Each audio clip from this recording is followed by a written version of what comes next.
சட்டப்பேரவை கூட்டத்தொடர் வரும் 20ஆம் தேதி கூடுகிறது. இது தொடர்பான கூடுதல் விவரங்களை தருகிறார் எமது செய்தியாளர் பாஸ்கரன். பாஸ்கர், சட்டப்பேரவை கூட்டத்தொடர் எத்தனை நாட்கள் நடைபெறும் அறிவிக்கப்பட்டிருக்கு? தமிழக சட்டப்பேரவை வருகிற 20ஆம் தேதி காலை 10:30 மணிக்கு ஆளுநர் ரோசையா உரையுடன் தொடங்குகிறது. ஆளுநர் ரோசையா அவர்கள் சட்டப்பேரவையில் உரை நிகழ்த்துவார் என்று சட்டப்பேரவை செயலாளர் ஜமாலுதீன் அறிவித்திருக்காரு. வருகிற 20ஆம் தேதி தொடங்கக்கூடிய சட்டப்பேரவை கூட்டத்தொடர் எத்தனை நாட்கள் நடைபெறும் என்பது குறித்து அன்றைய தினம் கூடக்கூடிய அலுவல் ஆய்வுக்குழு கூட்டத்தில் தான் முடிவு செய்வார்கள். ஒரு வார காலம் கூட்டத்தொடர் நடைபெறும் என்று எதிர்பார்க்கப்படுகிறது. ஆளுநர் ரோசையா அவர்கள் உரை நிகழ்த்தும் போது கடந்த ஆண்டு அரசின் மூலம் மேற்கொள்ளப்படக்கூடிய அந்த திட்டங்களுடைய நிலை என்ன, அதனுடைய செயல்பாடுகள் எப்படி இருக்கிறது என்ற தகவலில் பதிவு செய்வார் என்று எதிர்பார்க்கப்படுகிறது. அது மட்டுமில்லாமல் வரக்கூடிய நாட்களில் அரசினுடைய திட்டங்கள் என்னென்ன இருக்கிறது, புதிய திட்டங்கள் என்னென்ன அறிவிக்கப்படக்கூடிய உள்ளது என்பது போன்ற அனைத்து தகவல்களையும் தன்னுடைய உரையில் பதிவு செய்வார் என்று எதிர்பார்க்கப்படுகிறது.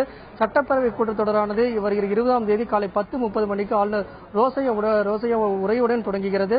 மிகவும் எதிர்பார்ப்புக்குரிய இந்த கூட்டத்தொடரானது வருகிற 20ஆம் தேதி தொடங்க உள்ளது.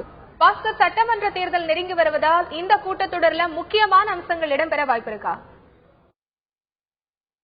சட்டப்பேரவை கூட்டத்தொடரில் ஆளுநர் ரோசையா உரையுடன் தொடங்கக்கூடிய இந்த கூட்டத்தொடரில் அதாவது ரோசையா உரையின் மீதான விவாதங்கள் நடைபெறும். கடைசி நாள் தமிழக முதலமைச்சர் ஜெயலலிதா அவர்கள் பதிலளிப்பார்.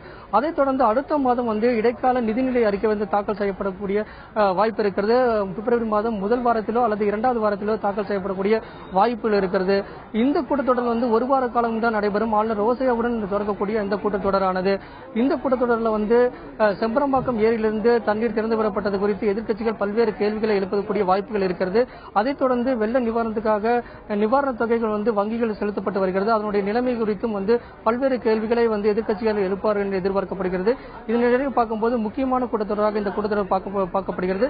அதைத் தொடர்ந்து பிப்ரவரி மாதம் இடைக்கால நிதிநிலை அறிக்கையுடன் தாக்கல் செய்யக்கூடிய அந்த கூட்டத்தொடர் எவ்வளவு நாட்கள் நடைபெறும் என்பது குறித்தும் தகவல்கள் பின்னர் வெளியாகும்.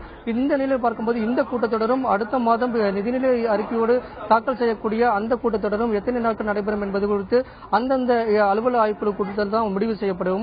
இந்த நிலையில் பார்க்கும்போது இது முக்கியமான கூட்டத்தொடராக 2 கூட்டத்தொடர்கள் பார்க்கப்படுகிறது. வருகிற 20ஆம் தேதி ஆளுநர் ரோசையாவுடன் உரையுடன் தொடங்கக்கூடிய இந்த கூட்டத்தொடர் மிக முக்கியமான வாய்ந்த கூட்டத்தொடராகவே பார்க்கப்படுகிறது.